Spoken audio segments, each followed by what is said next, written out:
No, yo no sé si Macarena quiere contestar más o no, que yo estoy aquí, que yo he hecho esto de broma, que fijaos cómo se titula el espacio, ¿sabes? No me jodáis, esto mañana va a salir en todos lados y, y, y yo Pollito, no... la que has liado, Pollito, y es mi primera vez contigo, tremendo. Vamos, que tú Yo la he primera puesto vez que haces aquí, esto, yo la primera vez yo que hago esto.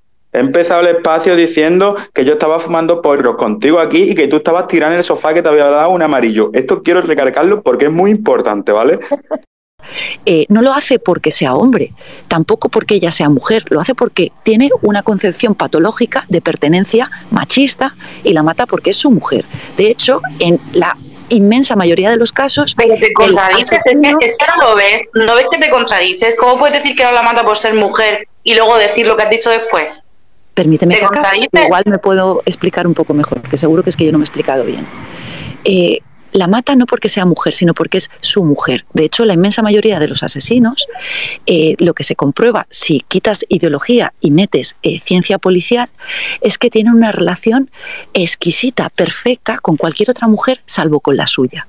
Porque consideran que su mujer, en un término tóxico de pertenencia, es algo como su planta, como su... O sea, que puede hacer... O sea, lo de la maté porque era mía. Esto no es una frase hecha. Pero, ¿y no te parece que flaco, y no te parece que flaco favor hiciste esa ley si de verdad la compartías por engancharos en temas de semántica? ¿No te parece que fue un flaco favor? Es que seguimos en ese tema, en España. Seguimos en la discusión semántica. Lo que yo creo, y es lo que dije a las puertas del Congreso, cuando acompañé a registrar una ley que intenta traer un poco de sentido común a la locura donde nos ha llevado una legislación que a quienes está abandonando fundamentalmente es a las mujeres asesinadas, que nos descienden en promedio anual. O sea, lo que no puede ser es que por una discusión semántica estemos dejando en el camino el diagnóstico adecuado de las causas. No todo hombre, si hablamos de hombre, mata a su mujer por machismo. Hay casos en que es porque, bueno, yo pienso que todo asesino está loco, pero bueno, que puede ser otras patologías mentales, puede ser alcoholismo. Pero es que, ¿por qué? A mí, a ver si alguien presente me puede explicar por qué, coño, si las familias en España son una realidad mucho más amplia que el hombre y la mujer, ¿por qué se excluye de esa protección específica la violencia que se produce en las familias que están formadas por personas homosexuales? ¿Por qué si una mujer lesbiana pega y maltrata a su mujer, no tiene derecho a esa protección específica? O un hombre homosexual. Y no es tanto un cambio como distintas circunstancias. Yo ayer lo ponía en un tuit. A todos los que me acosan porque vienen en acoso en manada como llenas cobardemente, hoy después de publicar la fotografía con David, no sé cuántas personas han estado fantaseando y lo han escrito en los tuits, la sodomización intensa que tuve anoche, porque es lo que más han comentado. Es algo tremendo. Yo estoy fuera de esa trinchera de odio y por supuesto que a todos esos que dicen ¿cómo has cambiado? Es que claro que hay un cambio. Es que si hubiese querido que todo siguiera igual, seguiría en Vox cobrando 90.000 euros en un Parlamento andaluz, donde os puedo decir una cosa, cuando yo vi que se celebraba un pleno al mes, una persona como yo que trabaja 24/7, o sea, es que no daba crédito. Digo, aquí te tocas los huevos, pero a dos manos. Tú si hubieras ganado las elecciones en Andalucía, ahora mismo... ¿te hubieras ido de Vox o seguirías estando en el partido? Moja, pues es lo que explicaba antes, que es la misma pregunta que ayer me hizo Carlos, el dueño del bar donde estuvimos en Vigo. Está claro que si se hubieran cumplido determinadas condiciones, que son las condiciones que todos acordamos para que yo asumiera la candidatura a la Junta de Andalucía, que no es algo que yo quería, es algo que en fin...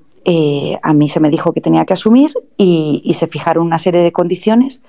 Hoy no estaríamos como estamos, pero por una sencilla razón, no es un tema de sillas o de poltronas públicas, es un tema que yo habría mantenido la posibilidad de ser una entidad propia dentro de Vox y luchar contra una corriente que es la que actualmente es la corriente imperante, la corriente dominante, que a mí no me representa y que creo que es un peligro, y que creo que es un auténtico peligro.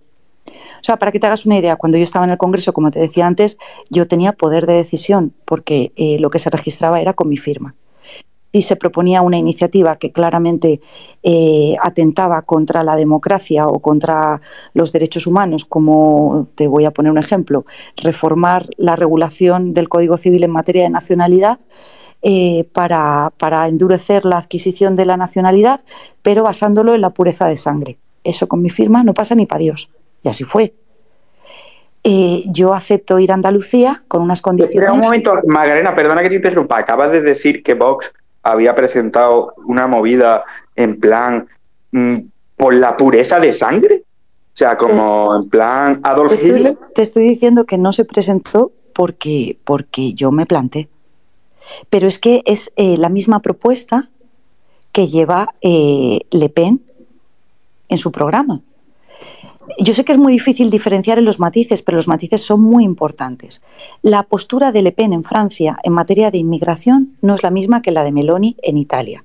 Le Pen lucha contra todo tipo de inmigración porque considera que hay que preservar la identidad cultural y la pureza de sangre. En cambio, Meloni lucha contra los procesos de inmigración ilegal descontrolada. Yo soy una firme defensora de los derechos humanos, pero creo que una política de fronteras abiertas es hacer una política contra los barrios más humildes, que son quienes sufren las consecuencias. Y no es un tema de racismo, es un tema de cultura e integración. Hay culturas que son incompatibles con nuestros valores occidentales. Hay culturas donde a mí como mujer se me ve como un ser inferior. Hay culturas, más de 30 países en África, donde se practica la ablación como práctica cultural. No tiene que ver con la raza, no tiene que ver con la nacionalidad, es un tema cultural. Pues yo, sinceramente, ¿qué queréis que os diga? En mi país, ojalá lo pudiera aplicar en todos los países, pero al menos en mi país quiero que se respete la igualdad por la que muchas mujeres han luchado antes de que yo naciera y que me ha permitido ejercer un derecho de voto, ser diputada nacional, poder trabajar fuera de casa, que mi marido cuando lo tenía no me tuviera que autorizar el abrir una cuenta bancaria. Entonces, esas condiciones que estaba comentando son las que una vez desembarqué en Andalucía desaparecieron por completo y es cuando yo me di cuenta que claramente las voces que habían dicho que a mí se me estaba apartando para no hacer sombra en el Congreso pues no estaban muy alejadas de la realidad. O sea, el problema es que este es un tema muy sensible porque hablamos de seres humanos. Esto para empezar. Mira, hay una activista de izquierdas, una tuitera que me fascina, se llama Gema, que tiene un tuit fijado que tuvo muchísima... ¿Perdón?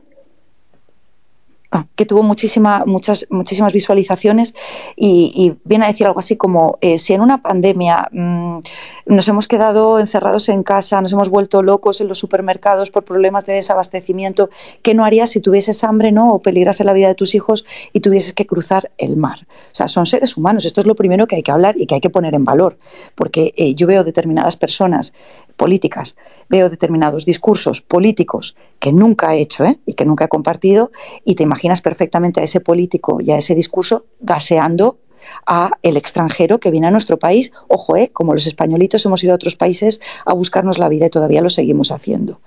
Pero fíjate, Fumatrón, yo quiero aprovechar para deciros algo que no es un análisis político. Yo no soy política profesional. Es información objetiva. A mí lo que siempre se me ha trasladado en Vox, y es lo que tenéis que tener muy claro, es que Vox llegará al gobierno de España por la cuestión migratoria.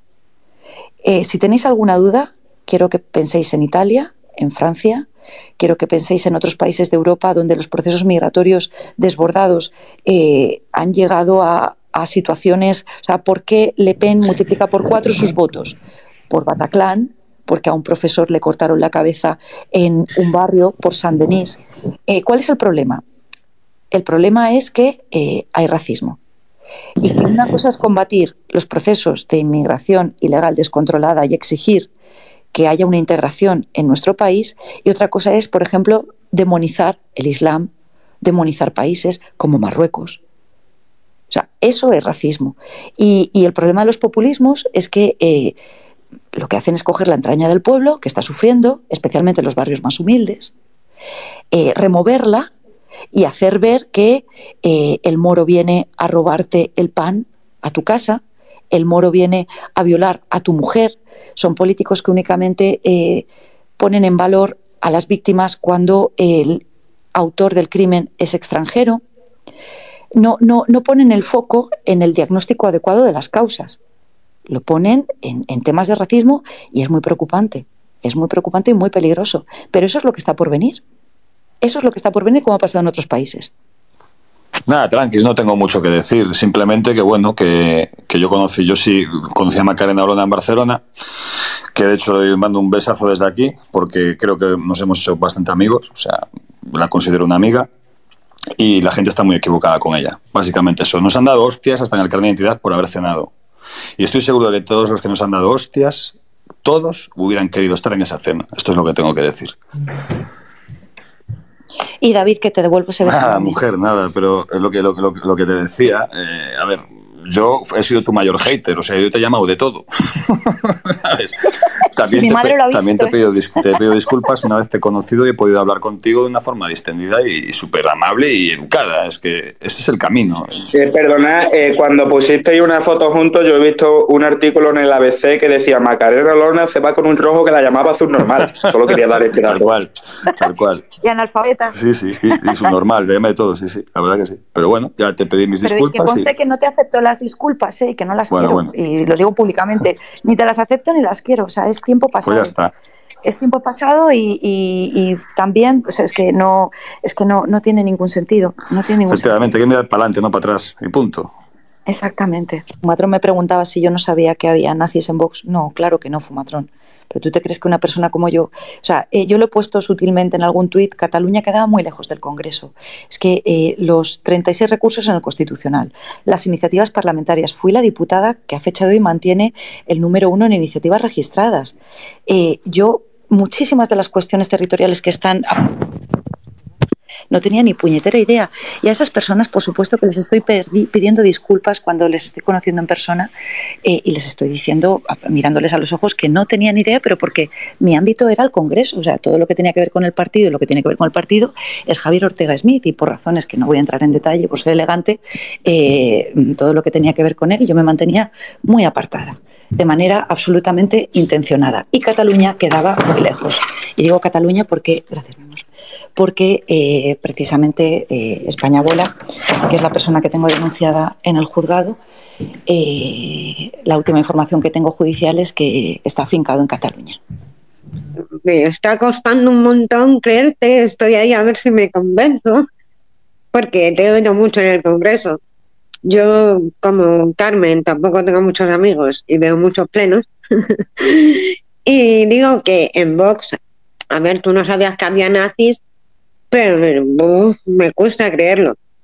Yo en la entrevista en lo de Ébola, que es por esto que lo comentaba, dije que por ejemplo, que con Rocío Monasterio no he tenido casi relación durante estos años, más allá de coincidir en los actos que hemos estado juntas de campaña, en la de Madrid, en cualquier otra campaña, o en la sede, pero no es una persona con la que haya tenido relación. Con Abascal ha sido casi diaria hasta que fueron las elecciones en Andalucía, y con Iván Espinosa diaria, porque era mi binomio en el Congreso de los Diputados. Él era el portavoz y yo la portavoz adjunta.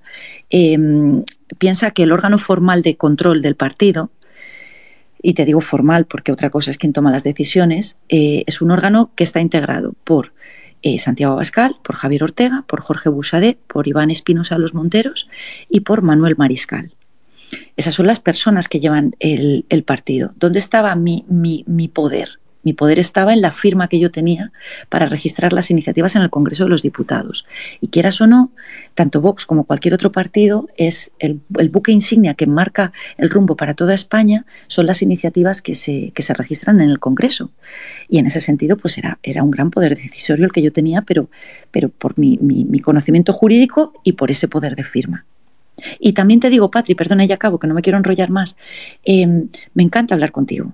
Me encanta hablar contigo y no tengo una pretensión de convencerte, ni de que me votes. Si en algún momento tengo intención de que me votes, lo de que me votes lo introduzco yo, no lo has dicho tú, de que me votes o tengo intención de convenceros, lo voy a decir abiertamente. Me presento como candidata, quiero que me votéis y ahora voy a intentar convenceros en aquellos puntos en los que tengáis cualquier duda. Sé que te has retractado de muchas afirmaciones que has hecho sobre la violencia machista. Y tengo una pregunta. Y me gustaría de verdad porque para mí es importante. ¿Lo piensas de verdad? O sea, ¿de verdad crees que erraste?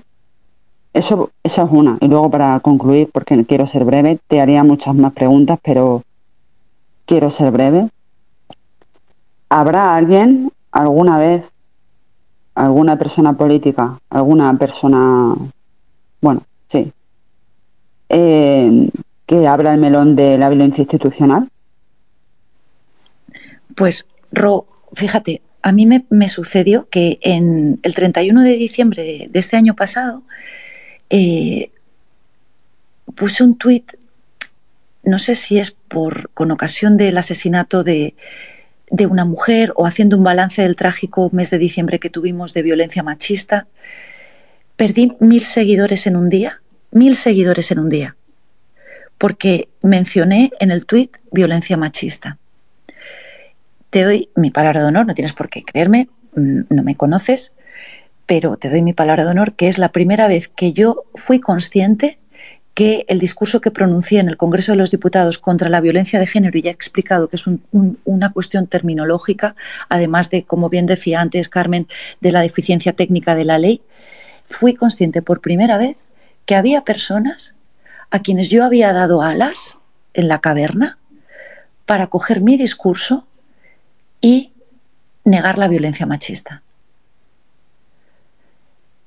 Eso hizo que cuando después, el 20 de enero, fui al Congreso de los Diputados a registrar la iniciativa legislativa popular que os comentaba, pedí disculpas si no había sido capaz de elaborar un discurso que no diese alas a esos negacionistas de la caverna que niegan la violencia machista. O sea, es evidente que España ha evolucionado como sociedad. Yo ahora tengo mucha relación con los países de Iberoamérica, que en algunos casos son España hace 40 años. Pero aunque sea de una manera mucho más residual, por supuesto que en España sigue existiendo machismo. Es que yo, como abogado del Estado, he actuado en los juicios de jurado cuando hay un asesinato y he visto lo que supone el machismo y el asesinato de las mujeres por esa causa. Entonces, hice acto no sé cómo se dice, vamos, pero desde luego reflexioné profundamente y entoné el mea culpa, porque es imposible que yo perdiese 1000 seguidores en un día por poner la palabra violencia machista en un tuit sin haber tenido la culpa, o al menos una parte de la culpa.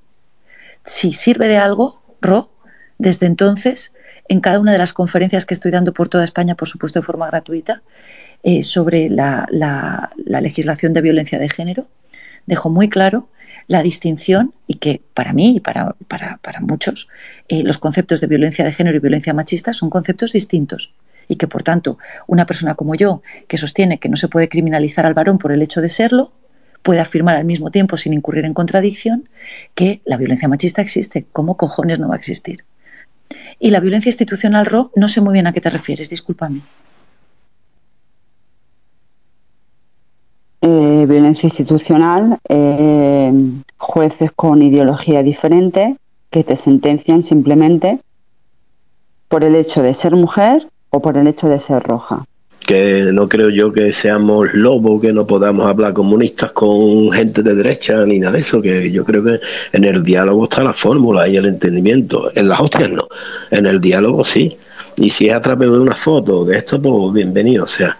Sobre lo que estabais comentando de Salud y República, yo, por ejemplo, desearía que se le diese la voz al pueblo para decidir cuál es la forma política que debemos tener, si monarquía o república.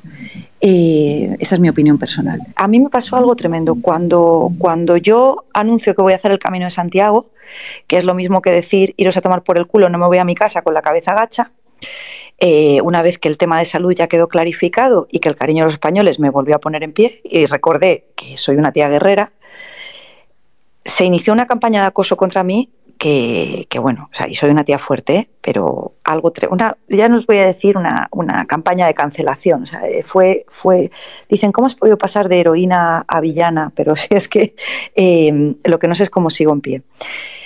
Personas, hay algunas presentes, de votantes de Podemos, votantes de Izquierda Unida, votantes de PSOE, y lo tengo que decir, mujeres especialmente, pusieron su cuerpo para defenderme.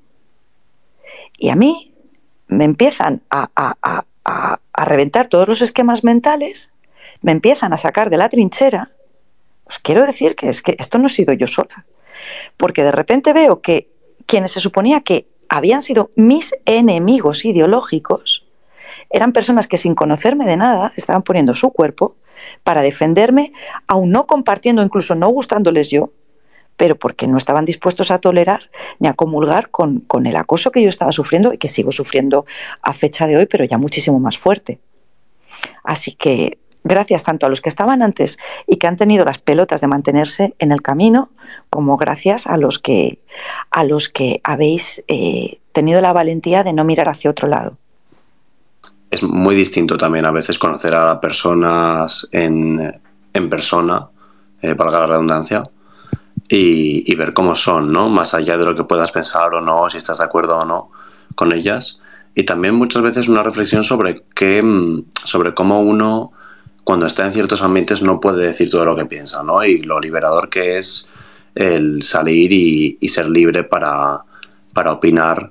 Me consta que con Macarena ha sido así, y además es una demostración de que uno realmente puede defender lo que defiende por principios y no por ningún beneficio. Entonces nada, eso, deseando vernos en Chueca. Hasta luego.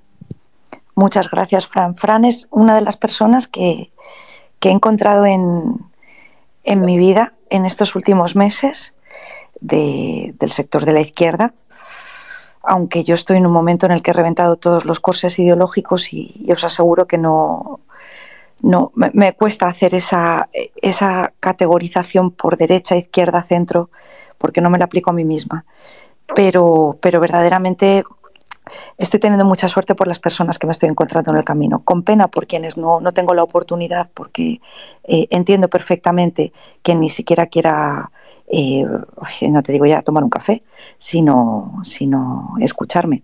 Lo entiendo perfectamente porque yo estaba así hace un año, con lo cual, ¿cómo no lo voy a entender? Tono de los vídeos y las cosas que dices en los vídeos, independientemente de que tú seas de Vox, tú acabas de decir hace un rato, bueno, yo soy un verbo suelto. ¿Quién te obligaba a decir esas cosas? Embrismo, fealdad, coletarrata, unas barbaridades, menas. Por cierto, no sé si estás a favor del matrimonio homosexual, que también es una pregunta que quería hacer, porque tampoco has contestado a un periodista sobre eso. Has contestado que estás a favor de la homosexualidad y todo eso, sí. Ya te he oído, te he visto tus tweets, pero vamos, del matrimonio no dijiste al final nada, quedó un poco en el aire. Y en definitiva, es el tono, Macarena. Pero el tono, eso no te lo indica Vox. Si todo lo bonito que estás diciendo ahora me parece de puta madre, si es que me encanta, ojalá todo el mundo de Vox hiciera lo mismo. Si me encanta, el tema es que tú dices que eres un verbo suelto. ¿Por qué no te hemos escuchado eso siendo un verbo suelto cuando estabas en Vox? Porque entonces no eras un verbo suelto, lo eres ahora. Ya está, con esto termino.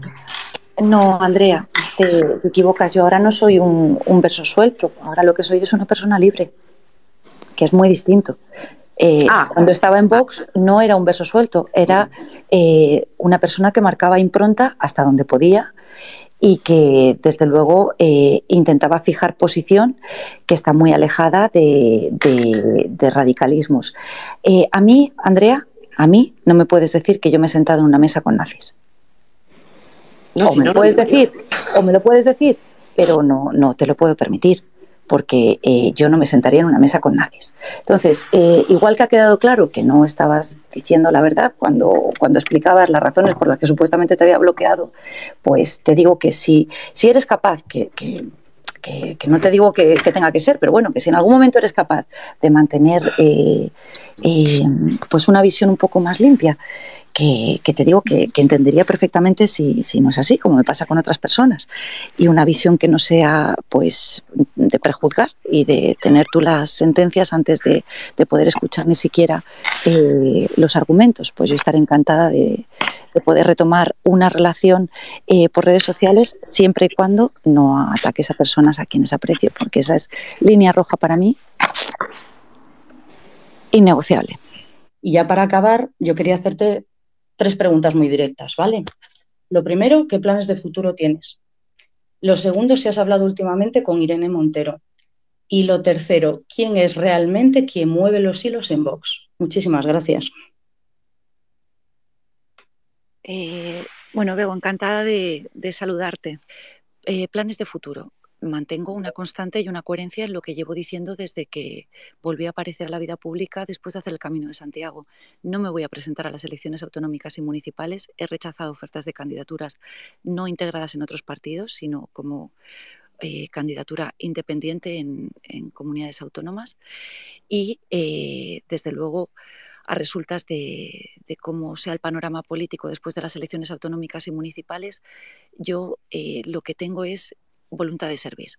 Ahora lo hago como funcionaria pública y si la política tiene que volver a cruzarse en mi camino, lo que sí que te aseguro es que no va a ser algo al uso. Porque repito que lo que yo creo es que la principal causa de abandono al pueblo es el régimen de partidos y no estoy por un partido de derechas, de izquierdas, de centro o medio pensionista.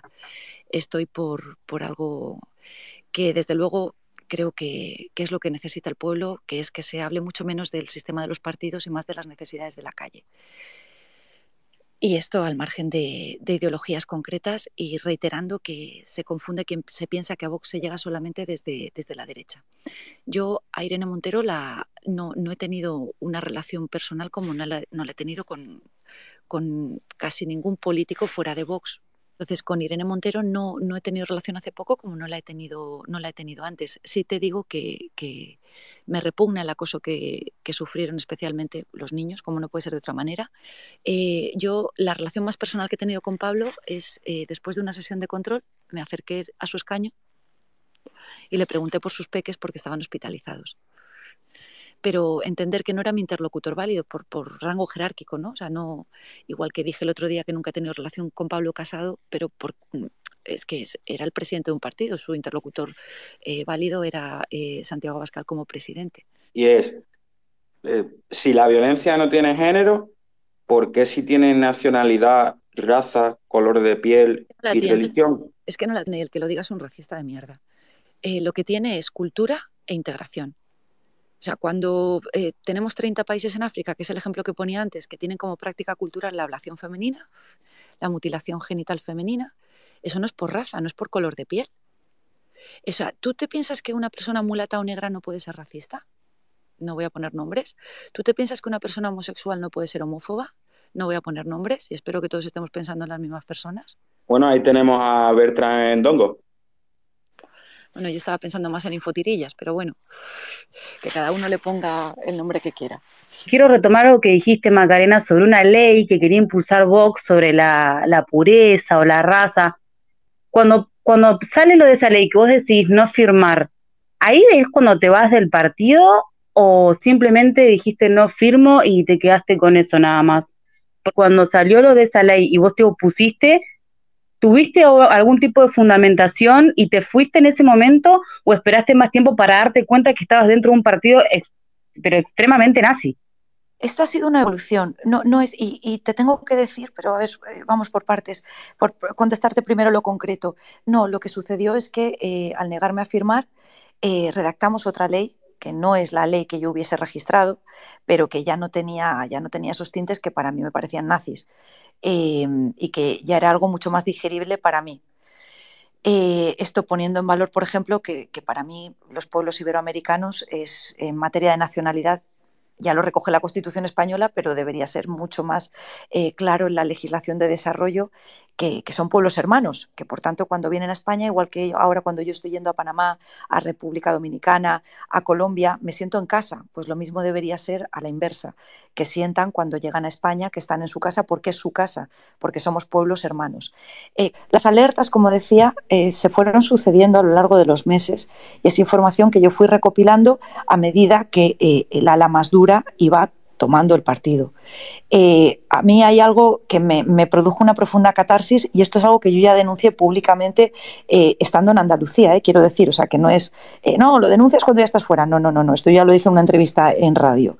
La primera vez que Vox puede formar gobierno, que es en Castilla y León, Porque vosotros pensar que es que el partido ha ido creciendo a la vez que yo estoy dentro. Lo hemos ido construyendo a la vez. Por primera vez se puede formar gobierno en Castilla y León y yo veo que no se nombra una sola mujer en los puestos de responsabilidad como consejeros, en la parte que le correspondía nombrar a Vox. Yo, aunque no estaba en los órganos decisorios, tenía voz. Y a posteriori, cuando me entero de los nombramientos, como el resto de las personas, en prensa digo, es que no me puedo creer que no hubiera una sola mujer válida en Castilla y León para ser nombrada consejera o directora general. Una sola mujer. Y os lo dice alguien que está en contra de las cuotas, pero igual que dije en ese momento y os digo ahora, lo que estáis haciendo es que una mujer como yo, que soy anticuota, vea que tienen razón los sectores que exigen una cuota para que haya igualdad en España. Entonces, te pongo un ejemplo, como te he puesto el otro de la ley de nacionalidad, para explicarte cómo fueron distintas alertas que a medida que el partido iba teniendo oportunidad de medirse o de tomar decisiones, yo iba viendo cómo la evolución del proyecto, y fíjate que te estoy hablando únicamente a nivel ideológico, que no hemos entrado a nivel empresarial, era algo que no me representaba. Vox no es un partido nazi. Yo esto es algo que quiero dejar muy claro, porque cuando yo hablo de Vox, es que no puedo dejar de pensar en las miles de personas que son, y que sigo sintiendo como mi familia, españoles, personas extranjeras, que tienen una idea como la pueden tener bases militantes de Podemos, del Partido Socialista, del Partido Popular, de Ciudadanos, oye, que creen en un proyecto de país que sienten que les representa ese partido en concreto. ¿Cuál es el problema? Que hay sectores que defienden postulados nacionalsocialistas y a esos sectores no se les aparta. Pero es un poco el ejemplo que ponía Fumatrón entre las ovejas y los pastores, ¿no? 4 millones de personas, que son los últimos votantes que tuvo Vox en elecciones generales, no pueden ser nazis. Que hay una célula muy jodida, desde luego, que no se la aparta, desde luego. Y es un poco la tibieza que se mantuvo, si recordáis, con el tema de las vacunas, de la vacuna contra el COVID. Ese equilibrio imposible para no alejar a los votantes antivacunas ni a los votantes que estaban a favor de la vacuna. Pues esto es lo mismo con los postulados nacionalsocialistas más hardcore. Se mantiene un equilibrio imposible para no perder ningún tipo de votante y el resultado es que tienes dentro de Vox una parte de población que es un peligro para la democracia. Un peligro. Pero, Macarena, una opinión mía, ¿vale? Aquí intermediando un poco. Vos dices que Vox no es un partido nazi y que hay nazis, ¿no? Dentro de ahí, que no es un partido nazi como tal, ¿no? No son España 2000, pero que hay un montón de nazis, que no es una novedad, todo el mundo lo sabemos. O sea, no, obviamente no hemos tenido que esperar a que tú nos lo cuentes lo de Évole, pero quiero decirte... igual pienso yo que en la Alemania nazi, cuando Hitler montó su partido, también engañaría a un montón de gente que no sabían, ¿no? Que no sabían lo que había y que las engañaban con un montón de mierdas y todo ese rollo.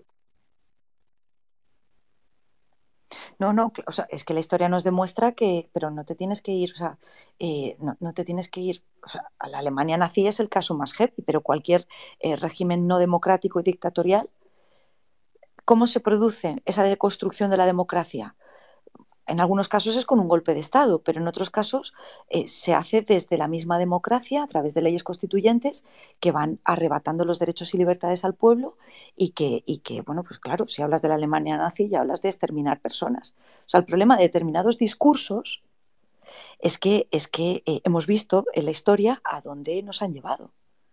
Yo quiero pensar que eso sería imposible de reproducirse en el mundo hoy en día, no te digo ya en España. Pero Macarena, discúlpame que te interrumpa, pero ¿cómo puedes decir que no es un partido nazi Vox cuando persigue a disidencias, cuando está en contra de personas que buscan tierra, que buscan comida, cuando tienen discursos en contra de la mujer, cuando tienen discursos súper patriarcales, machistas, coloniales? ¿Cómo puedes decir que eso no es un partido nazi o que no responde a una ideología nazi? estamos usando, o sea, estamos otra vez, como nos pasaba con la violencia de género, estamos con un tema semántico. Para mí el nazismo, o sea, es que estamos utilizando de manera distinta el término nazi. Por esto no estamos llegando a un punto de encuentro. Claro, para mí el nacionalsocialismo no es estar apoyando un discurso que vaya en contra de la inmigración. Si hablas de nacionalsocialismo, es otro tipo de discurso, es exterminar a personas. Pero no digo que yo tenga razón, ¿eh? O sea, no quiero decir que yo tenga razón. O sea, te digo lo que yo concibo como nazismo, que no quiere decir que yo tenga razón, pero para que tú me puedas entender por qué yo estoy diciendo lo que estoy diciendo. O sea, lo que tengo claro es que estamos en una discusión de terminología, no de fondo.